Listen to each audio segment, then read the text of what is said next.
J'ai connu la richesse, mais j'ai connu aussi la pauvreté. Et j'ai choisi la richesse à chaque putain de fois.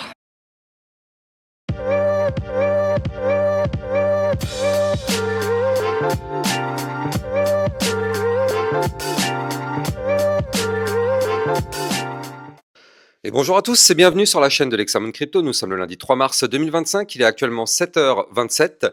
On va faire le point bien sûr sur les news, on va regarder le Bitcoin bien évidemment, on va regarder les altcoins et les indicateurs. Allez, on démarre cette vidéo avec cette cryptomap qui reprend de la force. Alors on voit bien sûr le ADA, le XRP, le Solana qui sont en train de pousser. Alors le XRP, je vous propose une vidéo détaillée ce midi aux alentours de 12h. Donc n'hésitez pas, vous le savez, le XRP c'est une crypto que j'analyse régulièrement. Et n'oubliez pas d'activer la petite cloche parce qu'il y a beaucoup de personnes qui ne reçoivent pas mes vidéos du midi parce qu'ils n'ont pas activé la petite cloche sur YouTube. Donc n'hésitez pas d'activer la cloche pour recevoir toutes les notifications. Allez, on démarre cette vidéo avec directement les news. Du côté des news, il s'est passé pas mal de choses, encore une fois, du côté du secteur crypto, ça bouge tout le temps. Alors, qu'est-ce qui s'est passé réellement? Il s'est passé hier plusieurs choses. Ce qu'on a vu, c'est que, alors attendez que je remonte mon petit fil. Voilà, parfait, on y est. Alors, ce qui s'est passé, c'est que il y a eu déjà, alors non, ça j'en parlerai en dernier. Il y a eu un signal que j'en parlerai en dernier. Alors, il s'est passé que Michael Saylor continue d'accumuler du Bitcoin. Alors, actuellement, il détient désormais 499 096 Bitcoin. Alors, en général, il aime bien acheter le lundi. En général, il met aussi une petite phrase de teasing sur Twitter pour dire effectivement que attention, je vais peut-être acheter, mais je dis pas clairement que je vais acheter. En gros, c'est ce qu'il fait à chaque fois. Il dit oui, le Bitcoin, ce serait bien d'en avoir un peu plus. En gros, c'est ce qu'il dit à chaque fois. Là, il l'a pas dit. Donc, est-ce qu'il va acheter ou pas? On va voir. Mais en tout cas, c'est le lundi que ça se passe. Donc, on est lundi. Qu'est-ce qui risque de se passer? Suspense. La BNS ferme la porte au Bitcoin. En effet, le président de la Banque nationale suisse, Martin Schlegel, rejette l'idée que la Banque centrale détienne du Bitcoin dans ses réserves. Il juge les cryptos trop volatiles et peu adaptés à la politique monétaire. Nous parlons encore d'un phénomène de niche. Nous ne craignons pas la concurrence des crypto-monnaies. Une position conservatrice face à l'adoption croissante du Bitcoin par certaines nations. Alors qu'en pensez-vous? Effectivement, chacun son choix, mais en tout cas, c'est vrai qu'aux États-Unis, c'est tout le contraire. La sénatrice Cynthia Lummis veut que les États-Unis achètent du Bitcoin. Elle propose que le pays acquiert 200 000 Bitcoins pendant 5 ans et les conserve au moins 20 ans afin de réduire de moitié la dette nationale. C'est quand même fort cette phrase-là. Ça veut dire qu'elle pense que d'ici 20 ans, le Bitcoin va continuer de monter, ce qui permettrait de réduire la dette. La dette qui est quand même déjà, je rappelle, très colossale. De mémoire, c'était 35 000 milliards de dollars aux États-Unis, ce qui est quand même juste hallucinant. Et donc justement, vous le savez, ou du moins si vous ne le savez pas, on va le voir ensemble, mais vous n'êtes pas sans savoir que hier il s'est passé un petit événement sur le secteur crypto, c'est-à-dire qu'en fait que Crypto Détente nous pousse que Donald Trump affiche clairement son soutien aux cryptos. Donald Trump dit, et évidemment le Bitcoin et l'Ethereum comme d'autres crypto-monnaies précieuses seront au cœur de la réserve stratégique. J'aime aussi Bitcoin et Ethereum. C'est un signal fort pour l'adoption des cryptos aux États-Unis. Regardez ce qu'il dit. Bitcoin, Ethereum, as other value crypto aussi. Et en fait, dans ce même discours, là on le voit pas là, mais dans ce même discours, il parlait de Solana, il parlait de XRP, il parlait de ADA Cardano. Et donc c'est pour ça que ces crypto-monnaies se sont mises à exploser. On va regarder tout ça ensemble au travers de cette vidéo, mais c'est quand même une news extrêmement riche, extrêmement importante. D'ailleurs, c'est pour ça que les cours ont complètement bondi hier. Hier, je vous avais fait un flash spécial, il était 18h pour justement se baser sur la partie analyse technique. Mais comme vous le savez, moi c'est le matin que j'analyse les news. Donc on avait déjà vu l'analyse technique. Bon, on va la refaire bien évidemment ce matin. Mais en tout cas, voilà, c'est ça qui a déclenché vraiment un mouvement intéressant. Et grâce à ça, on est passé d'une configuration dangereuse à quelque chose. Bon, je vais vous montrer. Je vais vous montrer parce que c'est juste incroyable. Bref. Mais avant ça, je rappelle bien sûr que tout ce que je vais dire dans cette vidéo n'est en aucun cas un conseil financier. C'est à vous de faire vos propres recherches et n'oubliez pas que le trading de crypto comporte des risques de perte partielle ou majeure. Alors, du côté du Bitcoin, qu'est-ce qui s'est passé? On est venu chercher des liquidités bien au nord. Regardez, on est passé hier. C'est incroyable, on était, même pas hier, mais il y a encore quelques jours, on était à 78 000 dollars. Et hier, on est passé de 85 000 à ici 94 900 pour aller chercher le top qu'on a fait depuis hier. Je ne sais pas si vous vous rendez compte, c'est juste colossal du côté du Bitcoin. Ça fait un gros mouvement haussier. Et donc, du côté du Fear and Greed Index, eh bien, ça a permis au Fear and Greed de remonter. Regardez, on était à 10, on est passé à 16, puis 20, puis 26, puis actuellement, nous sommes à 33 du côté du Fear and Greed Index. Donc, 33, on est toujours dans la peur. On est toujours dans la peur, mais je rappelle que les personnes ici ont paniqué. À partir du moment où le Bitcoin a chuté pour aller chercher les 78 000, le Bitcoin a chuté fort. Les gens ont paniqué. C'est pour ça qu'on s'est retrouvé dans l'extrême peur. J'ai pas arrêté de vous le dire. Et moi, de toute façon, cet indicateur, je le regarderai systématiquement. Je l'ai toujours fait d'ailleurs. Cet indicateur, pour moi, détecte toujours les tops et les bottoms. C'est-à-dire que plus on est dans le vert, plus on est susceptible d'avoir le top, plus on est dans le rouge, plus on est susceptible d'avoir le bottom. Et encore une fois, force est de constater qu'elle nous a donné le top. Ça, c'était en décembre. On était ici entre les 82 et les 88 de mémoire. Et bah encore la semaine dernière, on était dans l'extrême peur. Vous le voyez ici, on était à 10, donc on était quelque part par là, donc dans le rouge, dans l'extrême peur. Et ben bizarrement, ça a encore fonctionné. Ça nous a donné le bottom. Alors, on va regarder aussi ce qui se passe du côté forcément du cours. Alors, du côté du cours du Bitcoin, forcément, eh bien, on est en train de faire quelque chose de remarquable. C'est juste incroyable. Non, mais je ne sais pas si vous vous rendez compte de ce qu'on est en train de faire, mais regardez. Ici, on voit la bougie verte hier. Hier, on a fait une bougie de combien? On a fait une bougie de 11%. Et surtout, regardez ce qu'on a fait hier. Souvenez-vous, pour ceux qui me suivent sur YouTube, on avait déjà détecté il y a quand même assez longtemps ce canal haussier. C'est ce qu'on avait suivi pendant pas mal de temps et malheureusement, ça avait été breaké par le bas ici. On avait cassé le canal haussier, on avait cassé le range et on a chuté. Eh bien, regardez, hier, on a réintégré le range et on est même revenu rechercher quoi? On est revenu rechercher le bas du canal haussier. Et ça, les amis, si vous me suivez, vous le savez, je vous avais dit que c'était notre target. Je vous avais dit que la target, elle était ici, premièrement, bas du range, 92 500. Et la target d'après, c'était de revenir retester le niveau clé qu'on avait breaké, c'est-à-dire le bas du canal ascendant.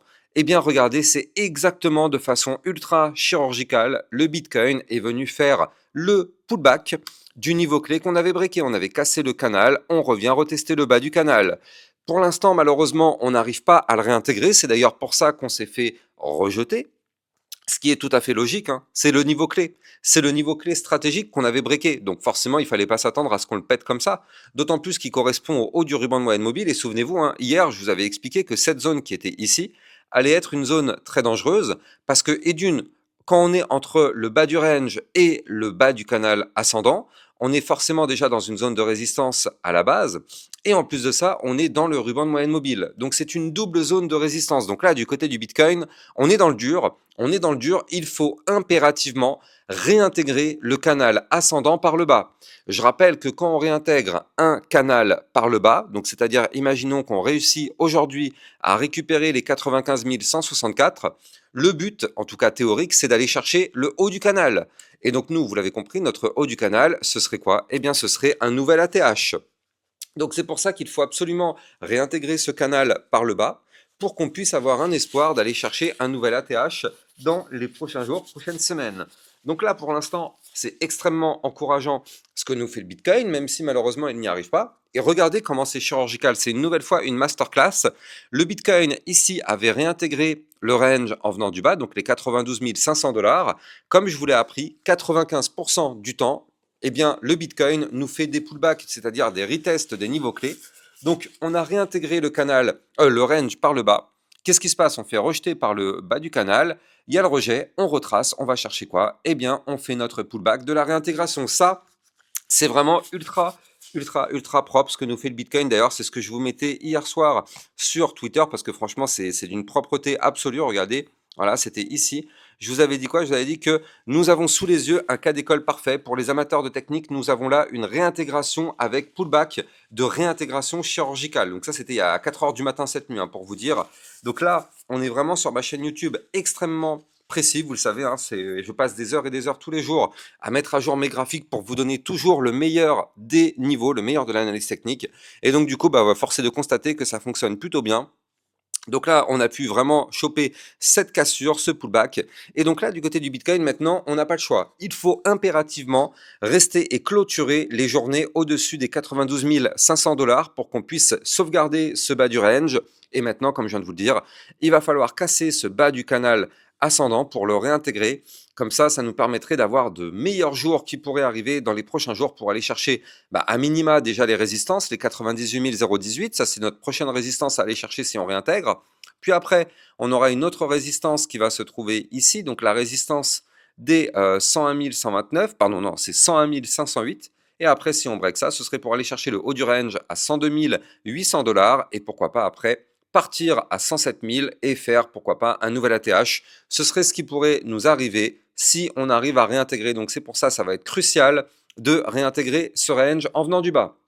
Donc là, pour l'instant, en tout cas, la configuration est très très belle. On avait aussi noté en vue court terme qu'il fallait impérativement réussir à récupérer ici le niveau clé des 86 651. Je rappelle que ça correspondait ici au dernier point haut. Donc là, vous le voyez, hein, ça y est, on a récupéré le dernier point haut. Donc c'est bon, on a bien repris en vue court terme déjà une configuration haussière. Donc vue court terme, c'est bon. Vue moyen terme, c'est ce qu'on voyait tout à l'heure, c'est pas encore bon. Attention, hein, d'un point de vue moyen terme, on est toujours malheureusement baissier. C'est-à-dire que si on veut inverser la vapeur en vue moyen terme, il faut qu'on récupère les 98 350. Donc c'est pour ça que là, on a eu une belle remontée, ça fait plaisir. Est-ce qu'on peut crier victoire? Non. Je rappelle que depuis ici, depuis le 20 janvier, par contre, en vue moyen terme, nous sommes toujours dans une structure baissière. Par contre, il faut le noter, en vue long terme cette fois-ci, mais regardez ce qui s'est passé, c'est incroyable. C'est juste incroyable, c'est propre, c'est incroyable, c'est fou. Le Bitcoin a réintégré son range. C'est-à-dire que la semaine dernière, on a fait une mèche ici, regardez, on a fait une mèche ici à 78 000 $. Qui aurait pu parier sur le fait que le Bitcoin, au final, réintègre son range? Ça, c'était vraiment un truc de dingue. Parce que regardez, on avait ici un niveau clé à 91 200 $. C'était le niveau clé à ne pas breaker. Le Bitcoin était en train de breaker, mais encore une fois, les clôtures sont déterminantes. On était en vue hebdomadaire, donc il fallait attendre la clôture hebdomadaire. Eh bien, regardez ça, la clôture hebdomadaire, elle a eu lieu à l'intérieur de ce range. Donc, pour l'instant, du côté du Bitcoin, on n'a pas de cassure et surtout, on n'a pas de validation au final du double top. Donc, on n'a pas de confirmation de retournement baissier long terme. Donc là, il n'y a que en vue moyen terme où nous sommes toujours encore un petit peu baissiers. Donc, il va falloir inverser tout ça rapidement. Allez, on va aller checker maintenant les altcoins. Mais avant ça, bien évidemment, je rappelle que vous pouvez me suivre sur Twitter pour recevoir toutes mes news et toutes les actualités crypto. Et vous pouvez aussi rejoindre le club Lexa Rocket pour recevoir encore plus de vidéos que ce que vous avez sur YouTube. Hier, je vous ai donné 2 crypto pépites dans le club. Et on a vu aussi le SNX, on a vu plein d'autres crypto-monnaies. Donc n'hésitez pas à rejoindre le club pour recevoir encore plus de vidéos. Les liens du club Lexa Rocket et du Twitter officiel se trouvent en description de vidéo. Allez, on va continuer. Donc, bien évidemment, on va aller regarder notre crypto ADA Cardano. Et comme je vous l'ai dit, ce midi, je vous ferai un flash spécial sur la crypto-monnaie XRP. Donc, abonnez-vous bien à la chaîne YouTube si ce n'est pas déjà le cas, parce que la crypto XRP de tout à l'heure, enfin la vidéo XRP, eh bien, il y aura du très très lourd. Alors, du côté de la crypto ADA Cardano, regardez, il n'y a pas de surprise, hein, il n'y a pas de surprise. Je rappelle encore une fois ce que vous pouvez apprendre dans tous les livres de trading. Et je rappelle aussi d'ailleurs au passage que sur mon site internet, mes vidéos formations sont gratuites. Et regardez ma formation Lex Academy, parce que je rappelle que mon nom a été, entre guillemets, volé. Mais moi, ça fait maintenant plus de 2 ans, hein, depuis 2023, que mes vidéos formations sont toutes gratuites en libre accès dans la section de mon site internet Lex Academy. J'ai cru comprendre qu'effectivement, il y a un YouTuber qui a fait aussi des vidéos formations qui sont payantes, qui à peu près avec le même nom. Bref, c'est pas grave, chacun fait ce qu'il veut, mais en tout cas, quand je reçois des messages en disant que c'est moi qui ai copié le nom, ça me fait doucement rire, parce que moi, ça fait maintenant depuis 2023, depuis janvier 2023, que j'ai ouvert cette section, la Lex Academy, qui, je le rappelle, vous permet d'avoir tout l'univers d'apprentissage, formation, qui est complètement gratuit en libre accès.